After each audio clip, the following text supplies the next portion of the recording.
అందుకనే మన సీమాంధ్ర ప్రాంత పార్లమెంటేరియన్స్ అంటే ఢిల్లీలో చాలా చులకనైపోయి చెత్త కింద కొట్టి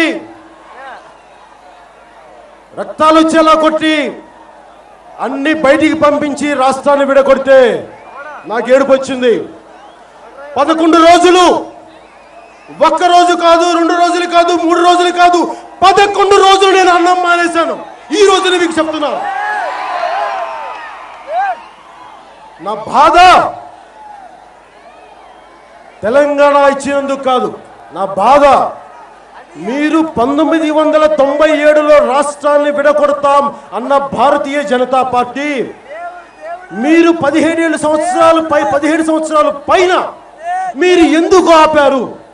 ఏ కారణాలు మిమ్మల్ని ఆపినాయి? అలాగే 2004లో కాంగ్రెస్ పార్టీ మీకు తెలంగాణ ఇస్తామని అన్న తర్వాత మీరు ఎందుకు ఆగారు? అంటే మీ ముఖ్యమంత్రులు ఉంటే ఒకలాగా, ముఖ్యమంత్రులు లేకపోతే ఇంకోలాగా, అసలు మీకు అధికారం లేకపోతే చంపేయండి, తెలుగు ప్రజల్ని, తెలుగు రాష్ట్రాల ప్రజల్ని కొట్టుకు చావండి అని చెప్పి మనకు అన్యాయం చేశారు. మన లైఫ్లో చాలా మందిని కలుస్తుంటాం. ఎప్పుడో ఎక్కడో ఎవరో ఒకరు కనెక్ట్ అవుతారు. కానీ నా దరిద్రానికి 2 కనెక్ట్ అయ్యారు.